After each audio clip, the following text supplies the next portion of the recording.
Et c'est parti. Alors Antoine, on est en live maintenant. Et bonjour à tous et à toutes. On va attendre encore quelques minutes, le temps que les gens arrivent.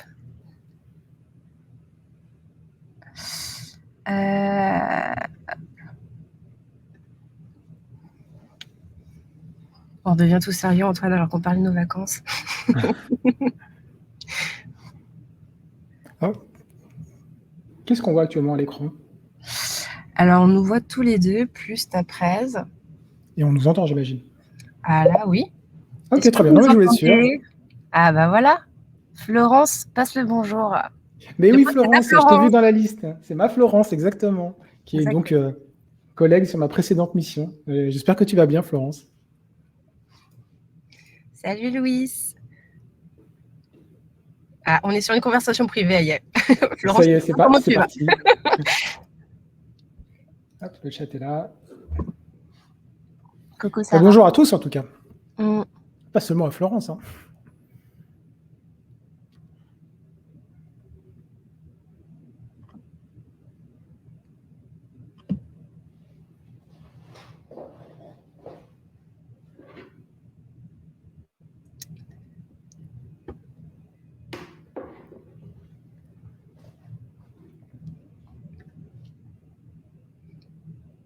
Ah, il y a eu des inscriptions de dernière minute, tu vois. Très bien. Super. Ah, il y a un bonjour de La Rochelle. Est-ce qu'il fait beau à La Rochelle? Bande de chanceux, là. Écoute. Alors, je dis ça et en fait, on a enfin un rayon de soleil à Paris. Peut-être les rayons de soleil uniques depuis les 3 dernières semaines. C'est tellement ça. Salut Xavier. Bonjour, Xavier.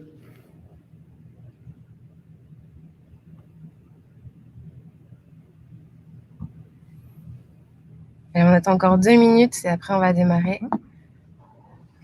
Ah, merci Samuel.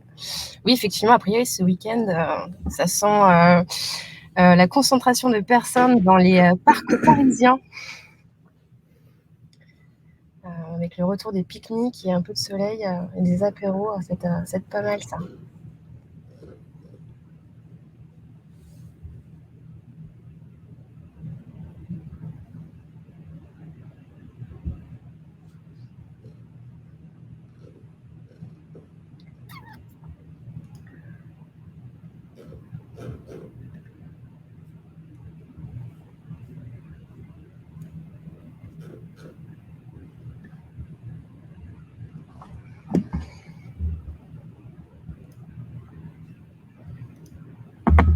Alors, vous n'étonnez pas si je regarde sur le côté, c'est parce que j'ai un double écran.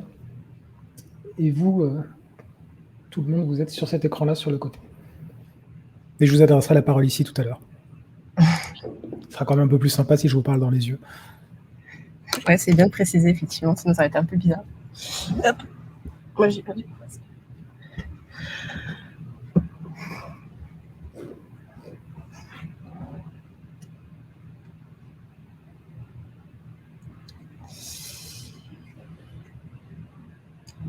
Eh bien, écoute, Antoine, je te propose, je démarre en intro, comme ça laisse les gens, on laisse les derniers arrivants se connecter tranquillement. Et puis, ça de démarrer toi, ça te va? Très bien, allons-y. Trop bien. Alors, à nouveau, bonjour à tous. Je vous prends 2 minutes. Alors, moi, c'est Chloé, je m'occupe de la communauté chez Comet. Et je voulais vous présenter, pour ceux qui ne connaissent pas Comet, ce que nous faisons. Donc nous, on est une plateforme dédiée aux freelance tech data. Notre objectif, c'est bien évidemment de vous proposer des missions, donc ultra ciblées via notre algorithme, et puis aussi de vous proposer des services à la carte. C'est-à-dire que quand vous rentrez dans la communauté, vous créez un compte, vous avez accès à un certain nombre d'avantages. Donc des avantages en accédant à notre Slack ouvert, où vous pouvez échanger avec vos pairs. Des partenariats aussi qui sont négociés tout pour vous. Et ce style d'événement. dont on est très fiers. Et ça me permet du coup de te passer la main, Antoine. Je te remercie encore de nous accorder de ton temps et de nous partager ton expérience sur AWS. Et pourquoi et comment passer la certification et surtout comment la réussir aussi. Ce que je te propose... Ah oui, avant d'oublier, très important, Antoine va vous faire sa présentation et on a gardé un temps, bien évidemment, avant de terminer pour les questions-réponses. Alors, si vous voulez poser une question sur votre volet de droite, vous avez un petit onglet questions. Donc, n'hésitez pas à les poser ici et vous pouvez voter pour faire remonter les questions. Pour faire remonter les questions. Et donc, on les traitera à la fin du webinaire. Je crois n'avoir rien oublié. Et oui, le replay sera envoyé ainsi que la présentation d'Antoine à la fin du webinaire. Voilà. Donc, je te passe la main, Antoine. Je te souhaite un bon talk et on se revoit Merci. à la fin. Très bien. Première question rapide, on m'entend bien, hein, tout est OK? Tout est OK. Super. Bon, écoutez, bonjour à tous. Merci d'être là. Merci à Comet et Chloé d'organiser tout ça. Donc, je vais me présenter rapidement. Je m'appelle Antoine Viau. Je suis... alors, attendez, j'ai des choses qui bipent. Je vais juste m'assurer que tout va bien de mon côté. Ah, on ne m'entend pas. OK, très bien.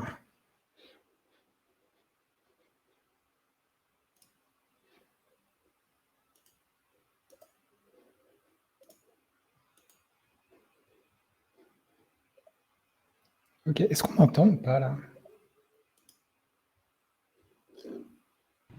Alors, je reviens. A priori, oui, hein, ça a l'air de fonctionner. C'est pour Samuel qui a du soleil à La Rochelle, mais pas de temps.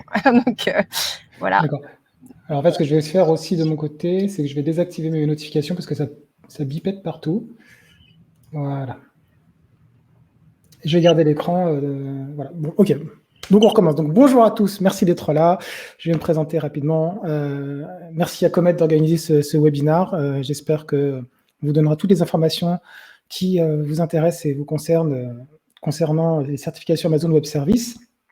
Je me présente, je m'appelle Antoine Viau, je suis développeur, je suis ingénieur logiciel, software architecte, software engineer, tous ces titres qui peuvent sembler un peu ronflants, mais qui sont importants parce que ils me définissent et ce sont aussi des titres qui vous définissent et c'est très important par rapport au choix d'une certification Amazon Web Services, notamment lorsqu'on est freelance. Puisqu'en fait, vous allez vous vendre et vendre des compétences et donc ça dépend. La certification va aussi permettre de vous définir et définir ce que vous allez vendre. Pour la petite histoire, ma première partie de carrière s'est passée dans le jeu vidéo il y a donc longtemps. C'était dans les années 90. Donc jeu vidéo, ça veut dire quoi? Ça veut dire que je codais en C et en assembleur, donc j'étais adepte, même obligé de faire du bas niveau. Alors pourquoi cette petite anecdote? Parce que les certifications AWS sont très rattachées à ce genre de concept de bas niveau. On va le découvrir ensemble. À partir de 2000, je suis allé dans le web, donc j'ai commencé à monter en niveau, et ces notions de niveau se retrouvent encore une fois aussi bien dans le bas niveau que dans le haut niveau pour Amazon Web Services. Alors justement, Amazon Web Services, je l'ai découvert en 2010. Ah pardon, excusez-moi, j'ai oublié quelques infos sur moi. Vous pouvez retrouver ici GitHub, Twitch, YouTube, Twitter. Je viens de me lancer sur Twitch. N'hésitez pas à venir. Ce sera des live coding essentiellement et beaucoup d'open source. Donc, je vous disais, Amazon Web Services, je me suis inscrit dessus en 2010 et j'ai découvert ça un peu par hasard. Et à partir de là, je l'ai utilisé tant professionnellement que personnellement. Jusqu'à aujourd'hui, en fait, je continue de l'utiliser sur différents services. Et puis, à force de l'utiliser, j'ai acquis une certaine compétence, une certaine expérience, et je me suis dit, au bout de presque 10 ans, qu'il fallait que je tamponne, que je valide cette expérience par un papier. Et donc, j'ai décidé de passer la certification en 2019, avec les quelques étapes que vous voyez ici. Et donc, l'idée, c'est de vous présenter ce que c'est que les certifications AWS, de vous présenter plus précisément celle que j'ai passée, et surtout, ce que j'espère, c'est vous donner toutes les clés et toutes les ressources pour pouvoir préparer cette certification, savoir à quoi vous attendre, et éventuellement décider ou non de la passer, parce que ça peut jouer aussi. Alors, de quoi on va parler? On va se faire un petit rappel rapide sur Amazon Web Services, notamment pour parler de la philosophie d'Amazon Web Services qui se retrouve énormément dans les certifications. Ensuite, on parlera des certifications elles-mêmes, puis on enchaînera avec leur format, qui est assez simple, mais qu'il faut bien maîtriser. Je vous parlerai ensuite de la préparation, et là, j'espère vraiment vous donner de la valeur en vous donnant de quoi gagner du temps, surtout, parce que moi, j'en ai perdu beaucoup à la préparer. Je vous parlerai évidemment de l'examen en lui-même, qui avait un décorum un peu particulier, on va dire. Et puis ensuite, évidemment, on parlera de l'après-certification, à savoir qu'est-ce qu'on peut en retirer, qu'est-ce que moi j'en ai retiré, et éventuellement, comment l'exploiter au mieux. Donc, commençons. Je vais juste m'assurer très rapidement sur le chat que tout va bien, parce que comme je n'ai pas beaucoup de retours. Ok, ça a l'air tout est ok, très bien. Donc, commençons par parler d'Amazon Web Services. J'imagine que vous connaissez tous Amazon Web Services. Je pense aussi que pas mal d'entre vous l'utilisez ou l'avez utilisé. Pour rappel, quand même, qu'est-ce que c'est? C'est le fournisseur de cloud number one aujourd'hui. Ça, c'est des chiffres de 2019 pré-Covid. 32% des parts de marché, le double de Microsoft Azure et un multiple de 5, de 6 par rapport à Google Cloud. Donc, on est sur un acteur principal. On est aussi sur un des plus vieux acteurs, si ce n'est le plus vieux. Je ne suis pas trop certain, mais j'imagine que oui, parce que les premiers services Amazon datent de 2002-2003, mis au public 2006, et puis après, ça n'a fait que grossir. Alors, pour la petite histoire, ce que j'avais lu rapidement, comment s'est créé AWS? Parce que c'est un peu étrange, Amazon, à la base, ce n'était pas du tout prévu pour faire ce genre de choses. Pour les plus jeunes d'entre vous qui n'ont pas connu ça, de 95 à 2000, il y a eu ce qu'on appelle la bulle Internet. À savoir que il y a eu un développement d'Internet absolument exponentiel, avec un nombre incroyable de sociétés qui se sont créées, des milliards et des milliards qui se sont déversés, et cette bulle a explosé en 2001. En explosant, la bulle a laissé sur le carreau un paquet de sociétés qui ont dû donc très vite revendre leurs actifs, et parmi ces actifs, notamment, il y avait beaucoup de serveurs, forcément. Et donc, brusquement, le prix des serveurs s'est littéralement effondré. On pouvait récupérer des tonnes et des tonnes de lames de serveurs pour 3 francs 6 sous, et qui les a récupérés en particulier? Amazon, qui à partir de là a commencé à construire des services, des premiers services étant S3, EC2 et SQS, pour les mettre ensuite à disposition de ceux qui pourraient en avoir besoin. C'est un peu la création d'Amazon qui s'est faite comme ça. Et puis vous le savez sûrement, mais avec le temps, il y a eu de plus en plus de services, au point qu'on est arrivé aujourd'hui à quelque chose comme ça. Et là encore, on n'en voit que la moitié, puisque vous voyez que la scroll bar ici, elle n'est pas descendue. Alors, vous savez qu'il y a beaucoup de services, mais ce n'est pas tellement ça qui est important là, en l'occurrence. Ce que je veux vous montrer ici, c'est les types de services. En l'occurrence, si on prend ça, par exemple, machine learning, on est sur des services de très haut niveau. C'est ça qui est intéressant. Vous avez quelque chose comme Amazon Translate, vous donnez du texte à traduire, il vous le traduit. C'est magique. Et parallèlement, vous avez du très bas niveau. En l'occurrence, on va prendre celui-ci, c'est EC2, qui est un des plus vieux et un des même les plus importants, les plus centraux de AWS, puisque là, vous avez la possibilité de créer des instances de machines virtuelles et les calibrer comme vous voulez, avec une granularité qui est vraiment extraordinaire. D'ailleurs, c'est vraiment ça qui m'avait séduit au départ, puisque moi, je venais à la base du monde de l'hébergement très traditionnel, très monolithique. Hein. Vous louez un serveur à l'année, vous avez pour toute une année un CPU, une quantité de mémoire et un disque, et une capacité réseau, et c'est tout. Le jour où vous voulez scaler ou autre, c'est une plaie, c'est les migrations à faire, etc. Tandis que là, vous aviez la possibilité de dire j'ai besoin de 3 machines avec tant de CPU, tant de RAM, tant de disques, etc. Et de pouvoir configurer, monter, descendre, et puis surtout payer ça à la ressource. Donc c'est vraiment magique. Mais surtout, ça implique énormément de choses en termes de certification et même d'organisation au sein d'AWS. C'est-à-dire que les services de bas niveau sont les fondations des services de plus haut niveau. Et donc, pour les certifications, ça a un rôle primordial et c'est ce qu'on va voir. Donc, je vous donne 2 exemples. Là, vous voyez que dans les services bas niveau, on a VPC, EC2, EBS. Et au-dessus, on a ELB ou ECS. Alors, pour rappel, ELB, c'est Elastic Load Balancing. C'est un load balancer, ça prend les requêtes entrantes et ça les redistribue sur vos instances. Il se trouve que ELB, en fait, c'est jamais qu'une instance, avec un logiciel préinstallé qui s'occupe de faire la distribution de charge. Et vous le payez en tant que tel de cette façon-là, à la ressource, comme une machine que vous avez lancée. ECS, c'est encore plus parlant. ECS, c'est un service de gestion de conteneurs. Vous créez vos conteneurs et vous les mettez dans le cloud et ils s'exécutent. Vous avez 2 modes dans ECS. Vous avez le mode Fargate, qui est un mode managé, magique. Vous dites, prends mon Dockerfile, mon Docker Compose, mets ça dans des conteneurs avec tant de mémoire et tant de CPU et débrouille-toi. Je veux qu'il y en ait un minimum de temps qui tourne, un maximum de temps qui tourne, et après, tu te débrouilles. Et vous avez un autre mode dans ECS qui s'appelle EC2, où là, en fait, c'est vous qui allez gérer vos instances pour placer vos containers, comme vous l'entendez, comme vous voulez le gérer. Donc, c'est vraiment ça qu'il faut retenir. Amazon, c'est un panel de services qui vous permet de gérer des choses de façon très automatique, très managée, mais aussi de gérer tout ça de façon très fine. Et cette notion-là, vous allez beaucoup la retrouver au sein des certifications. Alors, les certifications, parlons-en. Moi, quand j'ai voulu passer la mienne, je me suis dit, bon, voilà, il doit y avoir 2-3 certifs, ça ne doit pas être trop compliqué. C'est justement bien plus compliqué que ça. Voici comment c'est présenté chez Amazon. C'est assez piégeux, donc on va en parler. Moi, j'ai divisé cette page en 3 dimensions. Ici, sur la gauche, vous avez le niveau. Faites très attention à cette notion de niveau, elle est très piégeuse. Moi, j'avais 10 ans d'expérience en AWS. Je me suis dit, je suis un professionnel. Je vais prendre professional.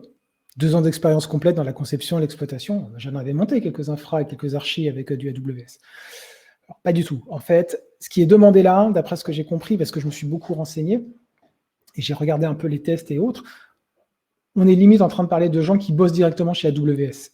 Tous ceux qui ont écrit sur le sujet ont dit je me croyais très fort, j'avais 3 ans, 4 ans, 5 ans d'expérience, je faisais que de l'AWS, et même là, j'ai dû cravacher. Donc, c'est un très gros niveau, et leurs histoires de 2 ans d'expérience complète, j'ai un peu du mal à saisir ce qu'ils veulent dire par là. Donc, j'ai visé Associate, vous en doutez bien, parce que j'avais ma fierté, je n'allais pas aller sur les bases quand même. Sachant que Associate, malgré mes 10 ans d'expérience, on reviendra là-dessus, j'ai dû pas mal travailler. Deuxième dimension, ce que moi j'appelle l'approche, qui est aussi un sujet de discussion. Donc, est-ce que vous voulez vous présenter en tant qu'architecte au niveau opération, donc DevOps, SysOps, ou est-ce que vous voulez vous présenter en tant que développeur?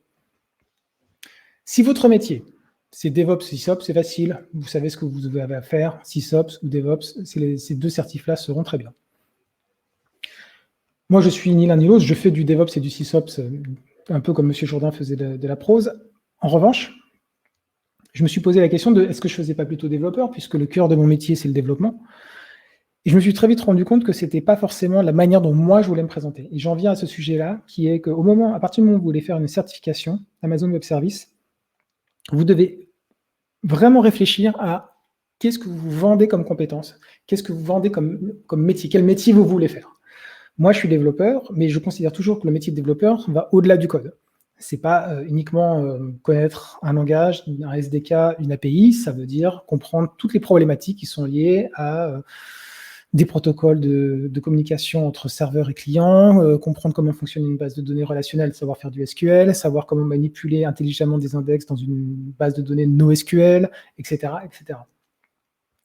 Et donc, la certification développeur, elle est très orientée SDK, elle est très orientée API, elle est très orientée ligne de commande, le fameux AWS CLI. Et je me suis dit que à titre personnel, ce n'était pas intéressant pour moi parce que finalement, ça m'enfermait littéralement sur quelque chose dans lequel je ne voulais pas rester, à savoir, vous êtes un développeur AWS. Brusquement, c'est presque l'impression de dire, oui, vous savez développer, d'abord, vous savez que développer. Alors, soyons clairs. J'adore mon métier, j'adore le code, vraiment, mais malheureusement, heureusement, je considère que le code va bien au-delà le développement vient bien au-delà du code. Et donc voilà. Et je sais aussi qu'il y a une perception du code qui fait que parfois c'est trop restrictif. Et si vous choisissez cette certification, est-ce que finalement c'est pas un risque? Et en plus, vous vous mettez dans un tunnel qui est strictement dédié à AWS. En revanche, Solution Architect, elle, a une autre approche qui, contrairement à ce qu'on pourrait faire penser, c'est pour ça que j'ai beaucoup insisté sur ces histoires de haut et de bas niveau, n'est pas orientée uniquement genre infra-archi au sens large du terme. Genre oui, je voudrais mettre ici un gestionnaire de cache et puis on mettrait ici une base de données redondante, etc. C'est bien au-delà, c'est beaucoup plus qu'ambu que ça, les certifications. Donc ça, c'est celle que j'ai choisie, et notamment parce qu'on va le voir, elle a un gros intérêt en termes d'apprentissage, de montée en compétences, par la manière dont elle est structurée et formatée. Dernière dimension, alors celle-là, elle est beaucoup plus facile, la spécialité, donc elle vient en opposition avec ce que j'appelle l'approche, architecte, opération, développeur. La spécialité, là pour le coup, c'est vous qui savez. Vous voulez travailler sur des missions spécifiquement liées, je ne sais pas, à la sécurité dans AWS, bon, bah, passer une certif AWS Security, il n'y a pas de problème, c'est quasiment une évidence à ce stade. Donc déjà, dans un premier temps, vous devez choisir votre certification en fonction de comment vous voulez vous définir par rapport au marché, les missions, les clients et les recruteurs. Alors ensuite, une fois qu'on a vu ça, la question c'est, mais qu'est-ce qu'il faut savoir pour ces certifications? Et pour ça, AWS est quand même, enfin pardon, Amazon Web Services n'est pas très clair. Vous avez 2 pauvres pages. Je vous ai laissé en petit parce que justement, je ne voulais pas vous noyer dans ces bouts de texte qui ne vous apprennent pas grand-chose. Ça vous dit quoi? Ça concerne Solution Architect Associate, celle que j'ai passée. Ça vous dit qu'il faut avoir mis les mains dans le cambouis, qu'il faut s'y connaître en architecture logicielle, il faut s'y connaître en infra, et c'est à peu près tout. Quel service il faut connaître, quel service il faut maîtriser, comment ça se passe, c'est pas indiqué. Il y a un côté très boîte noire avec Amazon Web Services, on va le voir. En revanche, ce que vous apprenez, c'est que la certification est décomposée en 4 domaines, alors 4 ou 5 domaines. Là, il y a indiqué 4, mais moi, quand j'ai passé la certif, il y en avait 5. C'est par exemple le domaine de la résilience, le domaine de la performance, de la sécurité et de la gestion des coûts. Et ça, en fait, ce qui va se passer, c'est que quand vous allez passer la certif, chaque domaine va être plus ou moins représenté et vous ne pouvez pas savoir à l'avance la proportion. Vous ne le savez en plus qu'à la toute fin, une fois que vous avez le résultat de votre certification. Mais au moins, l'intérêt, c'est que vous savez à peu près comment vous devez approcher les questions. Alors les questions, justement, on va en parler. C'est quoi le format de cette certification? C'est 65 questions, 130 minutes, et ça vous coûtera 150 $ USD. Moi, j'avais payé 135 € à l'époque. Première chose, 130 minutes, c'est beaucoup. Sachez-le, 2 minutes par question, vous êtes large, parce que finalement, vous allez voir, ce sont des QCM, et donc, bon, bah, vous savez pas, ça se fait assez vite. Une petite chose importante, et je pense à ça notamment à cause du prix de la certification, et je pense que c'est très important, c'est une certification qui est délivrée par Amazon Web Services, qui est gérée par des prestataires externes, mais bon, ça c'est un autre sujet, on en parlera à la fin. Mais à la base, c'est une certification qui vous est délivrée par AWS. En conséquence de quoi, ce n'est pas un obscur organisme que personne ne connaît qui va vous donner un bout de papier que vous aurez payé 200 ou 250 €. Là, pour le coup, c'est AWS qui met à jour tous ces programmes de certification au fur et à mesure de l'évolution des services, aussi de l'évolution des bonnes pratiques et des technos en termes d'infra et d'archi. Et donc, c'est super. Je veux dire, là, pour le coup, vous n'avez pas une espèce de, comment dire, de diplôme de la fausse université que vous avez pu recevoir dans vos spams. Vous avez un vrai papier qui donne un bon coup de tampon assez solide, je trouve. Alors, concernant les questions, et c'est très intéressant et très important, les questions sont des cas d'usage très orientés storytelling, et vous avez juste à y répondre par des QCM ou des QCU. C'est-à-dire, en gros, vous avez une réponse possible ou plusieurs réponses possibles parmi un choix de maximum 4, si je me souviens bien. En plus, la bonne nouvelle, c'est que quand vous devez cocher plusieurs bonnes réponses, on vous dit le nombre. Choisissez 2 parmi 4, par exemple. Concernant le storytelling et le cas d'usage, vous allez voir à quoi ça ressemble. Et c'est vachement intéressant parce que ça vous met dans des situations typiquement celles que vous pourriez croiser lors de vos missions. Et l'autre avantage, c'est que ça vous oblige à réfléchir de façon moins scolaire que pourrait amener à penser une certification. En l'occurrence, typiquement, on ne va pas vous demander non plus de faire des réponses libres.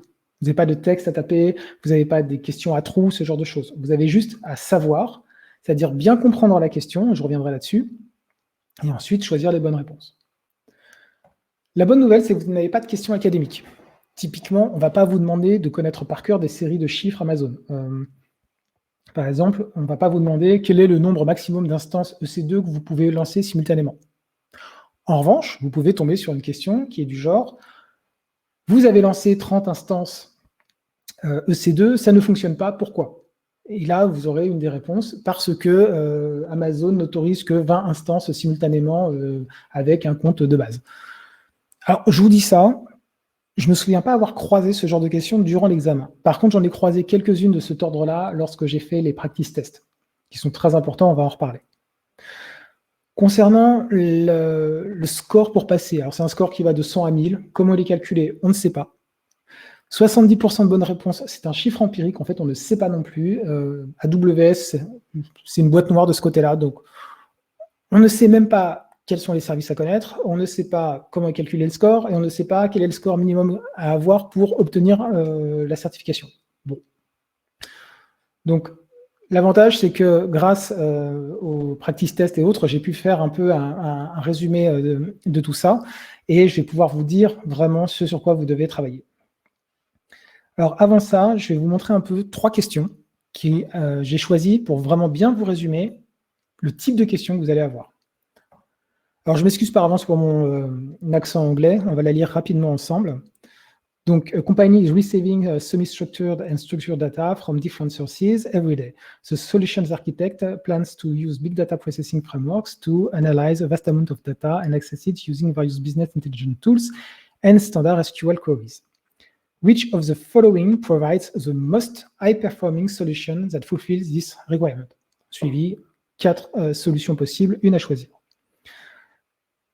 Là, ce que je vous montre, c'est une question relativement courte. Il y a plein de moments où vous allez avoir des énormes pavés à lire. C'est peut-être pour ça qu'ils mettent 130 minutes, mais en réalité, ça se lit très vite, très bien. Le vrai travail que vous avez à faire, c'est d'extraire les informations capitales pour bien comprendre la question et la mettre en relation avec AWS et ce qu'on vous demande. Là, si je prends cette question-là, qu'est-ce qu'il faut retenir? Semi-structured and structured data. Il faut retenir SQL queries et most high-performing solution.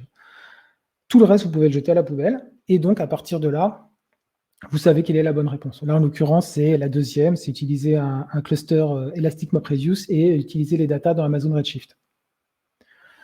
Autre intérêt de cette question, ce qu'elle vous montre, c'est ce qu'on vous demande là de connaître, c'est le meilleur service adapté à une problématique et un service plutôt de haut niveau. Amazon Redshift, c'est un gros service AWS qui permet de traiter des paquets de données à grande vitesse, si je me souviens bien. Alors, autre question intéressante. Donc, a web application requires a minimum of 6 EC2 instances running all the time. You are tasked to deploy the application to 3 availability zones, etc., etc. Je vous laisse la lire 3 secondes et je profite pour boire un petit peu.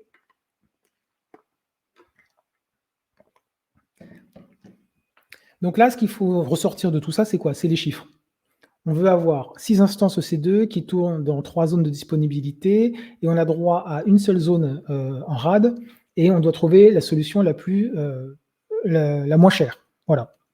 Alors, ce qui est intéressant dans cette question, outre le fait que vous devez bien lire la question, bien repérer les bons chiffres, c'est aussi une question qui concerne l'infrastructure générale d'AWS. Comment fonctionne AWS? C'est quoi une zone de disponibilité? C'est quoi une région? Comment fonctionnent les zones de disponibilité entre elles? Qu'est-ce que ça implique? Etc., etc. Donc là, on est vraiment sur un niveau très infra, très très haut. Et dernière question que je vais vous montrer, qui elle est complètement à l'inverse. Donc, a company plans to run a monitoring application on a EC2 instance in a VPC. Connection are made to the instance using its private IPv4 address. Je passe le reste. En gros, ce que je voudrais vous montrer ici, c'est des choses comme Application Load Balancer, DHCP, Elastic Network Interface, Elastic IP Address, etc. Donc là, c'est ce que je vous expliquais avec des services comme EC2. Vous êtes super bas niveau et il faut connaître tout ça. Il faut connaître ce que c'est que EC2, il faut comprendre ce que c'est que du DHCP, il faut comprendre ce que c'est qu'un load balancer, comment fonctionnent les IP dans AWS, etc., etc.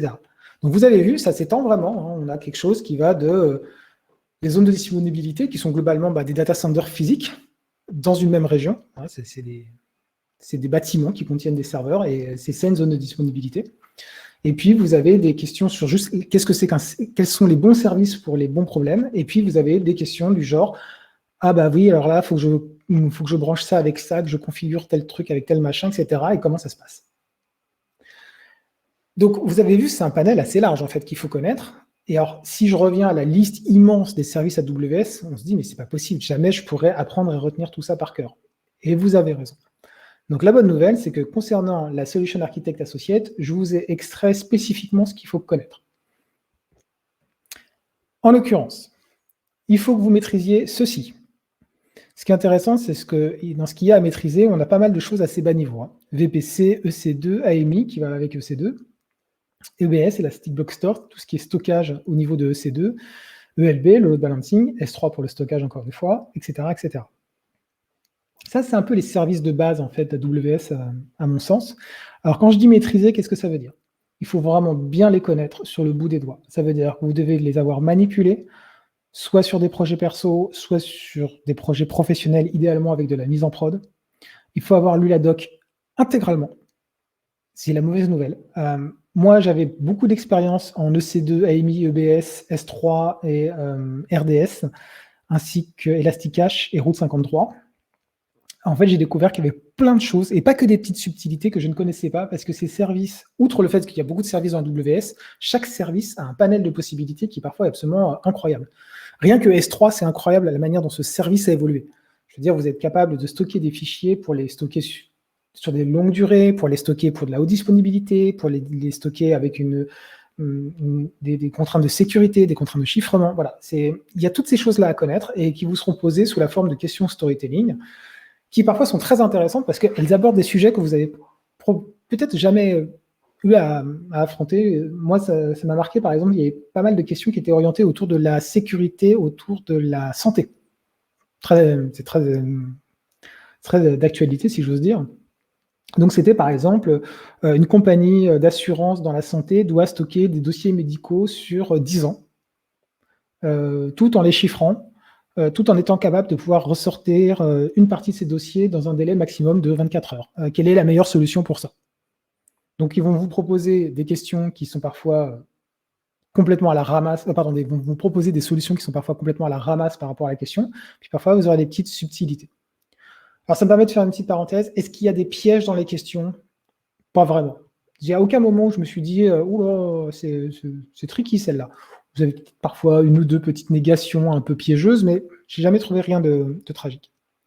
Concernant ces services-là, il y en a un qui est particulièrement important, c'est YAM. YAM, c'est le gestionnaire d'utilisateurs et de sécurité et de rôle au sein d'AWS. Vous en avez besoin absolument partout, donc passez du temps dessus. C'est pas trop compliqué, mais il y a pas mal de docs à lire, mais passez du temps dessus. Donc ça, c'est ce que vous devez maîtriser. Ensuite, vous avez des connaissances approfondies à avoir sur ces services-là. Alors, connaissances approfondies, ça veut dire quoi? Ça veut dire avoir lu la doc. Pas obligé d'avoir mis les mains dans le cambouis, c'est toujours mieux, bien sûr, mais si vous avez lu la doc, ça suffira amplement. Est-ce qu'il faut avoir lu l'intégralité de la doc? C'est toujours mieux. Parce qu'il faut vraiment bien comprendre les tenants aboutissants, les pièges, le fonctionnement, ce que ça implique, les performances, la scalabilité, la résilience, etc., etc. Et pour finir, connaissance de base. Alors ça va être, là c'est facile.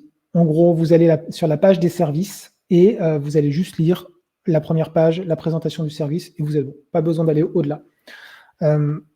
La bonne nouvelle, c'est qu'il n'y en a pas tant que ça, parce que si vous deviez faire ça avec tous les services AWS, vous avez vu la liste, c'est absolument terrifiant.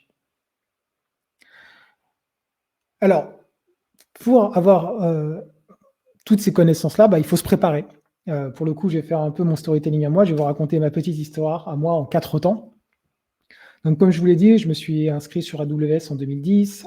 J'ai travaillé avec de façon régulière en pro et en perso. J'ai affronté tout un tas de problématiques, des problématiques de performance, de sécurité, de résilience, de disponibilité, dans différents cadres. Donc moi, au moment où je m'inscris à la certification, où je vous dis où je l'attaque, je dis, le patron, quoi. Je le sais, ça va, c'est une formalité, ça fait 10 ans que j'en fais, vous savez. Bonjour, je m'appelle Antoine Viau, excusez-moi, pardon, oui, voilà, laissez-moi passer, merci. Mais comme je ne suis pas non plus complètement inconscient, ce que j'ai fait, c'est que j'ai passé quelques practice tests, j'en ai récupéré à droite à gauche. Accessoirement, et on va le découvrir aussi, c'est que ces practice tests ne sont pas fournis par Amazon Web Services. Amazon Web Services, pour sa certification, c'est vraiment une boîte noire. Vous ne pouvez pas récupérer les versions d'il y a un mois ou d'il y a un an. Vous devez vous débrouiller pour en avoir autrement. Donc, j'ai fait un ou deux practice tests qui se sont passés de façon, comment dire, un peu chaotique, voire totalement catastrophique. Et donc, en fait, à partir de ce moment-là, j'étais obligé de réaliser quelque chose. Je ne connaissais pas la moitié des services. C'était littéralement ça, en fait, qui s'était produit. J'avais fait ce practice test et je ne comprenais même pas les questions. Donc, j'étais en panique totale. Et donc, je suis très vite descendu de mon piédestal et je me suis remis au travail, prêt à affronter cette certification depuis le début et intégralement pour vraiment assurer le coup. Donc là, je vais vous présenter en fait les ressources que j'ai utilisées et j'espère vraiment que ça va vous aider parce que, en tout cas pour moi, elles ont été vraiment très utiles et j'espère vous faire gagner du temps avec ça. La première chose, c'est j'avais pris un cours sur Udemy qui était en gros spécifiquement dédié au passage de la certification. 82 heures de vidéo. Très, très, très mauvaise idée. 82 heures à voir un mec blablater, même en passant en x2, c'était pas possible. C'était un cours qui était destiné à des gens qui n'avaient jamais fait de cloud ou très peu. Et en fait, au bout de quelques heures, je me suis rendu compte que je perdais beaucoup de temps. En revanche, j'ai trouvé la bonne solution en ce qui me concerne, et je pense que concernera pas mal d'entre vous, c'est que j'ai utilisé simplement des practice tests, et en l'occurrence, je me suis fourni sur 2 sites, sur WizLab, qui est très bien. Alors, je vous le dis tout de suite, je n'ai pas d'affiliation ni rien. Si je vous en parle, ce n'est pas pour vous le vendre, c'est parce que c'est bien. Déjà, de base, vous avez un free test ici, que vous pouvez utiliser avec une vingtaine de questions, ce qui déjà peut vous mettre un peu en jambe. Et ensuite, pour 9,95 €, donc vous n'allez pas vous ruiner, vous avez 21 tests qui représentent 675 questions. Et en plus, ils vous fournissent des espèces de quiz labs qui permettent d'approfondir certains sujets. Donc, eux, ils sont vraiment très bien. Je vous les conseille. C'est bien foutu en plus. Voilà, vous avez ici tous les tests, un final test à passer un peu avant l'épreuve finale, histoire de vraiment bien se mettre en jambes. Et puis ici, vous avez les différents quiz ou labs qui vous permettent d'approfondir précisément certains sujets. Donc, vous continuez d'acquérir des connaissances, de la compétence, et pas uniquement dans un mode purement bachotage, ce qui n'est pas inintéressant. Et puis là, vous avez le résultat pour chaque test que vous passez et avec les différents domaines qui sont concernés. Évidemment, quand vous avez ces tests, vous avez les réponses qui sont fournies avec. Sur WizLab, c'est bien fait, parfois un petit peu brouillon, il vous faut parfois des copies d'écran mal scalées, mais bon, c'est pas très très grave. Mais au moins, vous savez pourquoi vous vous êtes planté, typiquement. Deuxième ressource que j'ai utilisée, Udemy avec John Bozo. C'est une grosse réputation aussi. Donc là, c'est 6 tests avec, pareil, les solutions, etc. C'est 10 €, c'est pas très cher, c'est bien foutu. Voilà. C'est ce que moi j'ai utilisé et que j'ai trouvé très pratique. Autre ressource qui j'ai découvert un peu trop tard malheureusement parce que celle-là elle est vraiment super, c'est pas des practice tests, ce sont des fiches, des cheat sheets sur Tutorial Dojo. Alors là c'est gratuit, donc en plus ça vous coûte rien, c'est parfait. Pardon. Donc là en fait ce qui est super, c'est que ça vous permet, si vous avez déjà un certain nombre de connaissances en AWS, de très vite voir ce que vous connaissez ou vous ne connaissez pas, pour ensuite aller plonger dans la doc quand c'est nécessaire. Parce que j'ai évidemment passé beaucoup de temps dans la doc AWS, c'est extrêmement chronophage, ça fait mal au crâne au bout d'un moment de se bouffer autant de... Bah, c'est verbeux, hein, la doc AWS, si vous l'avez déjà vu, c'est complet, c'est bien foutu, mais c'est vraiment, vraiment indigeste. Mais voilà, avec ça, avec ces fiches-là, vous pouvez aller beaucoup plus vite et c'est vraiment très, très, très, très pratique. Donc voilà, donc j'ai travaillé comme ça pendant à peu près 1 mois, pas à temps plein, mais de façon très intense, pour vraiment tout repasser, tout réviser, faire des exercices, mettre les mains dans le cambouis, utiliser la console AWS pour m'assurer que je maîtrisais bien les différents sujets. J'ai passé beaucoup de temps, notamment sur EC2. Et puis, est arrivé le fameux jour de l'examen. Alors, je ne pourrais vous présenter que cette seule photo, puisque, en fait, théoriquement, on n'a pas le droit de prendre de photos, on n'a pas le droit de montrer quoi que ce soit. Alors, pour l'examen, c'était assez marrant. Donc, c'est des prestataires externes qui le gèrent. C'est soit PSI, soit Pearson. Donc, en gros, on vous donne un voucher et vous vous présentez à un endroit. Alors, moi, je m'attendais à une salle avec, je ne sais pas, des surveillants, des tables, un truc sur papier, enfin, un peu à l'ancienne. Alors, pas du tout. En fait, on m'a fait descendre dans une cave. C'est pour ça que vous voyez de la pierre derrière. C'était littéralement une cave voûtée, très saine, hein, très jolie, mais c'était une cave. Dedans, il y avait 2 PC un peu bizarres et il n'y avait que moi. Et je suis resté tout seul pendant tout l'examen. Alors, pourquoi? Parce qu'en fait, ce PC un peu bizarre, vous avez une webcam au-dessus qui regarde votre clavier et vos mains. Vous avez une webcam frontale qui vous regarde vous. Vous avez une espèce de petit scanner sous l'écran. Et en fait, on va vous demander en arrivant d'abord de vous connecter. Puis ensuite, il faudra présenter 2 pièces d'identité, et ils insistent bien là-dessus, 2 pièces d'identité que vous allez présenter sur le scanner et ensuite que vous allez présenter sur les webcams. Et en fait, vous êtes en communication avec quelqu'un à l'autre bout du monde qui doit gérer je ne sais combien de candidats de façon simultanée. Alors, ça fait 10 minutes à faire des trucs un peu genre un peu à gauche, un peu à droite, plus haut, plus bas, etc. Alors, une fois que vous avez passé cette procédure, vous avez l'enchaînement des questions, 130 minutes. Vous êtes surveillé, donc pas le droit de parler, pas le droit de couvrir sa bouche, pas le droit aux écouteurs, pas le droit au téléphone. Toujours les mains sur le clavier ou sur le bureau qui est devant vous. On vous fournit un crayon, un papier et c'est tout. Qu'est-ce qu'il y a d'autre qu'on vous interdit de faire? C'est à peu près tout, mais c'est déjà pas mal. Et puis à partir de là, vous enchaînez les questions. Vous pouvez revenir à n'importe quel moment sur n'importe quelle question. Quand vous arrivez à la fin, on vous demande si vous êtes certain si vous ne voulez pas repasser un grand coup derrière. Et puis, une fois que c'est fait, c'est validé. À partir de là, vous avez juste une réponse qui vous dit pass ou fail, qui n'arrive pas immédiatement. Alors, j'avais pris cette photo exprès pour ça, parce que je voulais pouvoir garder un souvenir. Mais théoriquement, on n'a pas le droit de prendre de photos. Bon. Et ensuite, vous recevez la certification 2 jours plus tard, ou le lendemain, je ne me souviens plus, qui se présente ainsi. Donc, vous le voyez, vous avez le score. Donc, moi, j'avais fait 973 sur 1000, cotillon, tout ça. Et ensuite, on vous détaille, comme je vous l'avais expliqué, les différents domaines qui sont abordés dans la certification que vous avez passée, et si vous avez besoin encore de vous améliorer, ou si au contraire, vous correspondez aux critères pour être valable sur chacun de ces domaines. Donc moi, j'avais 5 domaines, et non pas 4, comme ils étaient indiqués dans leur document initial. Donc résilience, performance, sécurité, les coûts, et excellente architecture. Wow, j'avais 6% de excellente architecture. Je ne sais pas trop ce que ça signifie, mais je suis certifié à 6% pour de l'architecture excellente. Donc voilà, alors j'ai obtenu ma certification, j'étais très content. Reste à savoir, une question que vous devez sûrement vous poser, qu'est-ce que j'en ai fait? Qu'est-ce que ça amène en fait d'avoir cette certification? Moi, évidemment, j'étais très fier. J'étais en mode, allez-y, venez me chercher. Je veux dire, je suis certifié AWS, 973 sur 1000. Enfin, vous savez à qui vous parlez maintenant?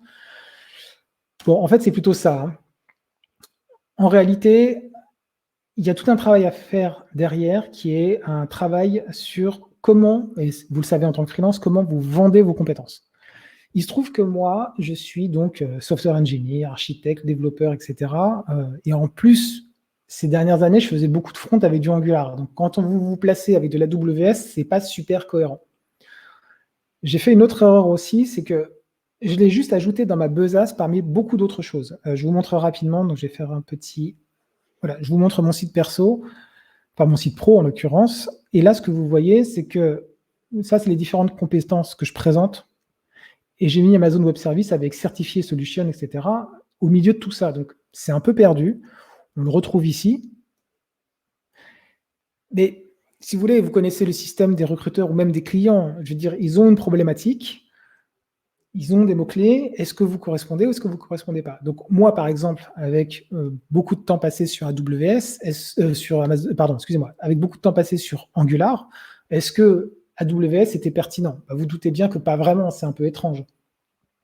Donc, à partir du moment où vous passez une certification, il faudra prendre en compte que si vous voulez vraiment l'exploiter, il faut vous positionner par rapport à ces certifications et la manière dont elle va vous présenter auprès des clients et éventuellement accepter que vous l'avez passé parce que vous vous dites que c'est une arme en plus, parce que vous vouliez monter en compétences, mais ce n'est pas ça qui va brusquement faire monter votre TJ de 100 €, ou c'est ça qui va faire qu'on va vous courir, on va chercher à vous courir après dans la rue parce que, oulala, ça y est, on a trouvé quelqu'un qui a une certification AWS. Après, je voudrais vraiment insister sur un point que je considère important, c'est le fait que quand vous passez une certification comme celle-là, vous allez apprendre plein de choses et c'est donc jamais, au grand jamais, du temps perdu. Et ça, c'est vraiment super. C'est-à-dire que, moi, je vous l'ai dit, j'avais 10 ans d'expérience en AWS et j'ai appris des tonnes et des tonnes de choses. C'est tellement vaste AWS que vous découvrez des services, vous découvrez des méthodes, vous découvrez des pratiques, des bonnes pratiques. Et comme leurs questions sont très orientées storytelling, automatiquement, vous vous mettez vraiment dans des situations qui sont assez proches de la réalité. Et ça vous permet de réfléchir, de travailler, de vous dire, OK, j'avais pas pensé ça comme ça. Effectivement, la sécurité avec du chiffrement côté serveur plutôt que du chiffrement côté client, pourquoi pas? Dans quel cas? Voilà. Donc, ça vous ouvre beaucoup d'horizons. Et à ce titre, je trouve que c'est vraiment très, très intéressant. Donc, voilà. Donc, c'est à peu près tout pour moi. Donc, je vais passer d'ailleurs à la dernière slide.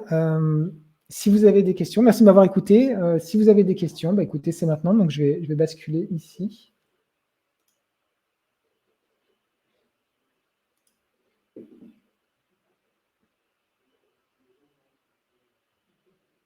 Voilà, je vais dans questions. Voilà. Pour le coup, je pense que j'ai répondu à la question. Donc oui, Udemy avec John Bozo, en ce qui concerne les practice tests, et puis WizLab qui était vraiment très bien. Et dans les deux cas, hein, je vous le dis, à 10 €, c'est pas cher payé, donc allez-y les yeux fermés. Et surtout, ça vous servira de base pour progresser au fur et à mesure.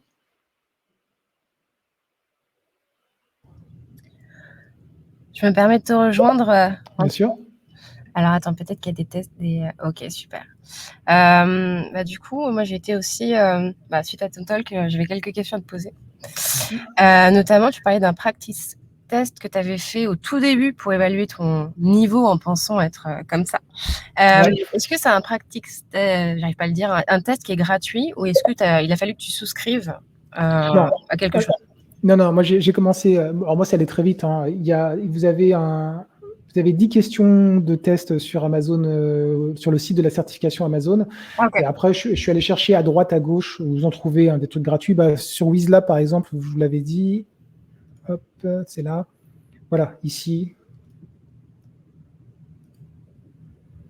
Hop, je vais remettre en lecture. Voilà, vous voyez ici, il y a 20 questions gratuites. Okay. Bon, moi, j'ai fait mes questions très vite. Je me suis rendu compte qu'il y avait des choses que je ne connaissais pas. Et c'est à ce moment-là que j'ai commencé à paniquer. Donc, ouais, tu as deux moyens de le faire. Donc, via ces plateformes-là, avec des questions gratuites, mais aussi sur le site d'Amazon, où du coup, tu peux... je peux même vous y emmener dès maintenant à la limite, comme c'est un écran partagé. Alors, hop.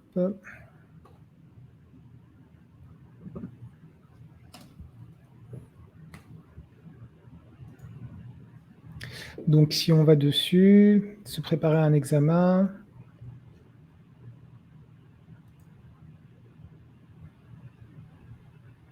Passer un examen pratique. Non, pardon, ça c'est le... évidemment, au moment où je vous parle de ça, je retrouve... voilà, les exemples de questions. Voilà, télécharger les exemples de questions. Mais là, il n'y en a que 10, si je me souviens bien.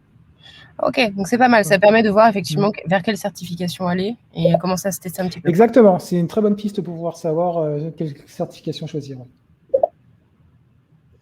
Alors, tu as une question de Dimitri qui te dit, est-ce que il est intéressant d'enchaîner avec la professional après l'associate?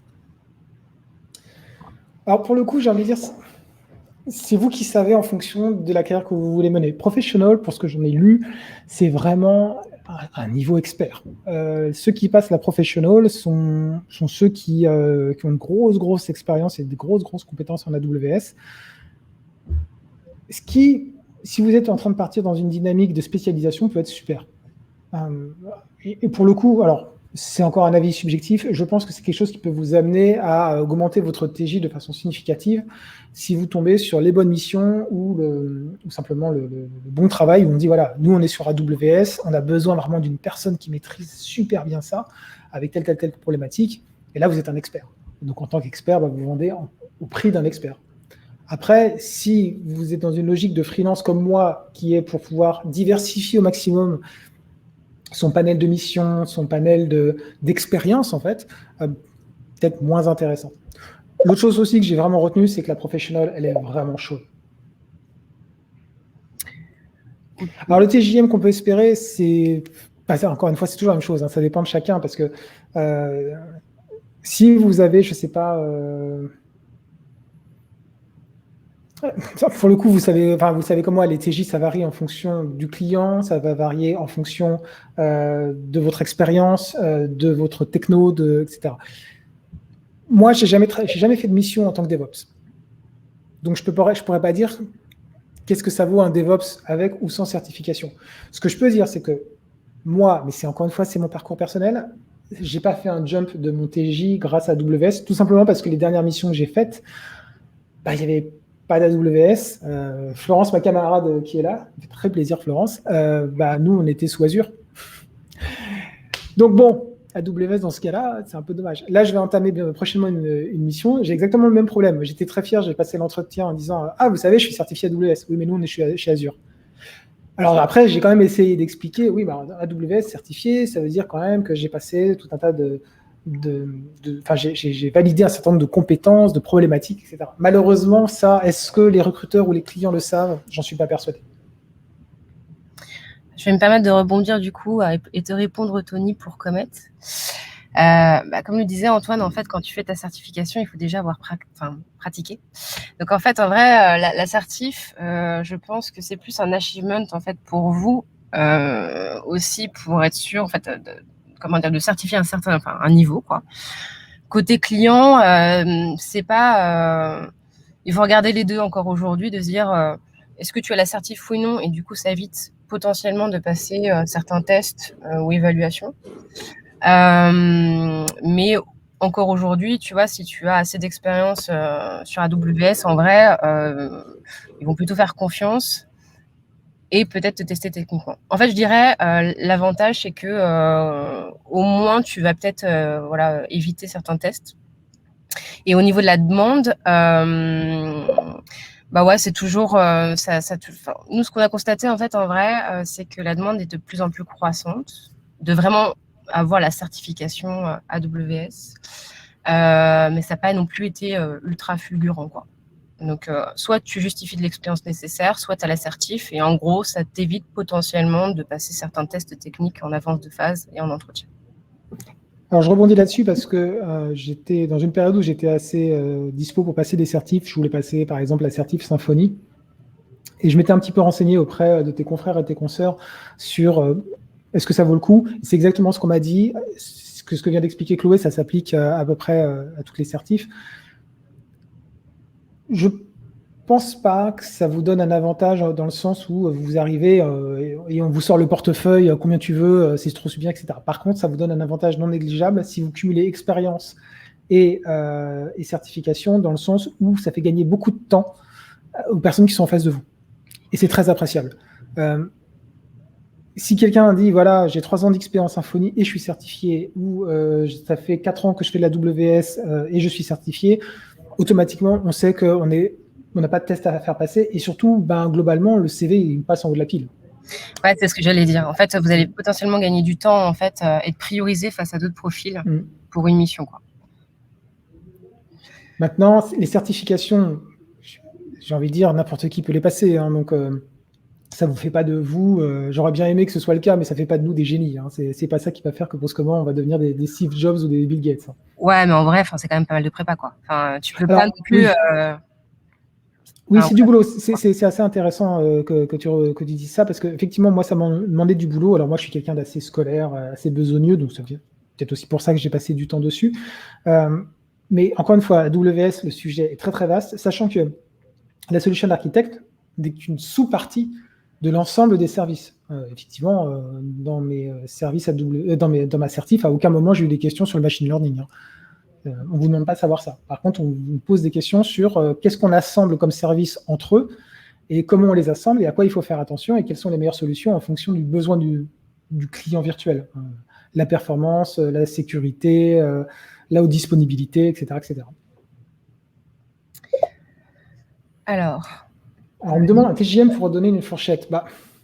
C'est difficile comme question. C'est difficile parce que si je parle, moi je peux vous donner mon TJ approximatif. Moi je me vends aujourd'hui aux alentours de, je vous donne une grosse fourchette, 600-800. Mais si je me retrouvais à vendre ma compétence AWS aujourd'hui, très honnêtement, je ne peux même pas répondre à la question parce que j'ai jamais vendu ma compétence spécifique AWS. J'ai toujours mis AWS comme étant une connaissance supplémentaire qui me permet éventuellement de communiquer directement avec les gens qui sont DevOps, SysOps, etc. Ou quand, par exemple, je vais travailler dans une startup, être capable de mettre en place une infra à une échelle plus ou moins importante. Voilà. Et ouais, pour compléter un petit peu le côté, de ce qu'on constate côté Comet aussi, c'est que à nouveau, en fait, la certification, il n'y a pas un impact fulgurant en fait sur le TJM. Et en fait, aussi, alors, je comprends la logique aussi, elle est pertinente. Néanmoins, je pense pas qu'il faille passer des certifications dans l'optique d'augmenter son TJM. À nouveau, c'est une manière en fait d'attester un niveau technique sur une expérience déjà existante.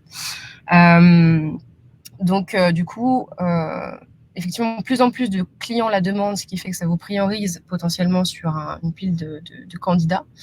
Maintenant, ça n'a pas un impact encore aujourd'hui vraiment constaté significatif sur les TJM de nos freelances. Ce que je pourrais ajouter, c'est un problème pour lequel j'ai pas encore vraiment trouvé de solution, mais en fait, c'est la question de savoir c'est comment vendre la certification spécifiquement. Ce que je veux dire par là, c'est que moi, je pense que c'est une certification de très bonne qualité. Pas tant parce que je l'ai réussi ou autre, mais c'est parce qu'elle m'a obligé à affronter tout un tas de problèmes en mode storytelling et donc à réfléchir. Parce qu'évidemment, j'ai répondu aux questions au sens AWS, mais à un moment, quand on vous parle de microservices avec, je ne sais pas, un message broker et différentes instances, etc., vous cherchez un peu à comprendre pourquoi c'est fait comme ça, c'est quoi l'intérêt, etc. Et moi, je suis développeur, ingénieur logiciel, mais je vends des prestations de développement.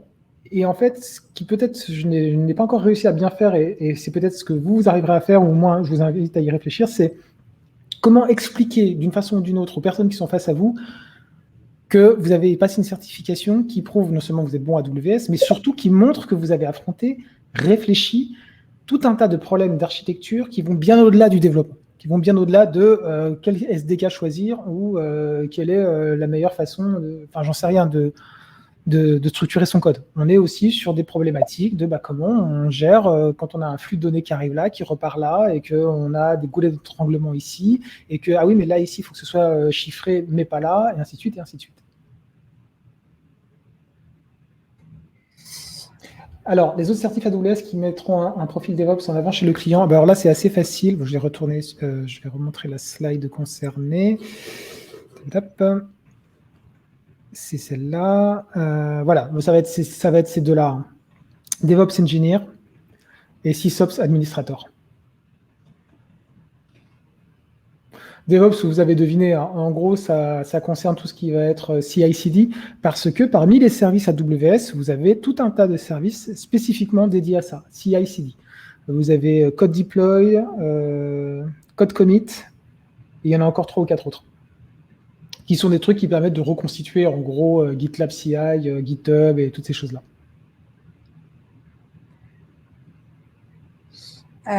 Écoute, je crois qu'on arrive au bout de notre session. Moi, j'avais juste une dernière question. En gros, tu recommanderais combien de temps de préparation pour cette certification? Pour arriver à l'aise, quoi. Beaucoup. Moi, j'ai passé un mois. J'ai passé un mois intense, vraiment. Alors que, comme je vous l'ai dit, j'avais quand même, je pensais avoir de bonnes connaissances en AWS, puisque j'en avais fait beaucoup, sauf que le scope est tellement large que brusquement, on est en train de se dire, ah, mais mon Dieu, je savais même pas que tel service existait, qui fonctionne comme ça, qui sert à ça, etc. Donc finalement, j'ai eu beaucoup de retard à préparer. Je sais que je dis beaucoup ça, je suis vraiment désolé, c'est très subjectif, ça dépend de votre niveau, de ce que vous avez fait avant et autres. Vous n'avez jamais fait d'AWS, il va falloir passer vraiment, vraiment beaucoup de temps. Mais alors vraiment. Ok. Du coup, Thierry rebondit en te demandant pourquoi tu as choisi la solution architecte plutôt que développeur. Alors, comme je l'ai expliqué, c'est que développeur, pour moi, l'inconvénient, c'est que je trouvais ça trop restrictif. Brusquement, on devient un développeur AWS. Donc d'un côté, comment ça sonne développeur AWS pour les clients, les recruteurs et peut-être même le reste de la communauté Comet et autres? C'est quoi? Ça veut dire, vous êtes développeur, ok, vous produisez du code. Et là, vous produisez du code pour AWS. Moi, je trouve ça dommage. Je veux dire, je suis développeur, je produis du code, mais je sais faire beaucoup d'autres choses. Je sais architecturer d'un point de vue logiciel, je sais architecturer d'un point de vue infrastructure. J'ai déjà travaillé sur des notions de microservices, de files d'attente, de broker de messages, des problématiques de sauvegarde, de multiples sauvegardes. Bref, le fait de dire AWS développeur, ça me semblait vraiment restreindre le champ de mes possibilités. Mais, et c'est une bonne remarque, de dire mais pourquoi celui-là plutôt qu'une autre, c'est qu'en fait, d'un autre côté, avec Solution Architect, je m'éloigne de la partie développeur. Or, moi, je me vends en tant que développeur. Donc, c'est un peu compliqué. Et donc, il y a un gros travail que je n'ai pas suffisamment fait, je pense, et sur lequel il y a toute une réflexion à avoir, c'est comment on propulse, comment on met en avant des compétences qui parfois peuvent avoir l'air assez éloignées. Eh bien, écoute, Antoine, je crois que on a répondu, enfin surtout toi d'ailleurs, tu as répondu à toutes les questions. Écoute, j'en profite pour te remercier infiniment pour ce talk qui a beaucoup plu d'ailleurs dans les commentaires, tu verras. C'est très gentil, merci. Soyez en passant, j'en profite. Si vous avez des questions, n'hésitez pas à me contacter. Il n'y a vraiment aucun souci. Contactez-moi via Twitter, via mon site, vous l'avez vu passer, il y a mon mail dessus. Il n'y a vraiment aucun problème. Hein. Et alors aussi, parce que j'en profite pour faire ma petite promo, comme je me suis lancé sur Twitch il n'y a pas très longtemps, essayez de choper mes streams. Et si vous avez des questions, venez dans le stream et posez-moi les questions. Ça me fera super plaisir d'y répondre. Écoute, merci beaucoup Antoine. Merci à tous d'avoir participé. On a lancé un petit sondage avant de partir. Ça prend 1 seconde et demie pour nous dire ce que vous en avez pensé. Et puis, on se retrouve très vite pour un prochain webinaire Comet. Ciao, ciao. Merci à tous. À bientôt. Salut.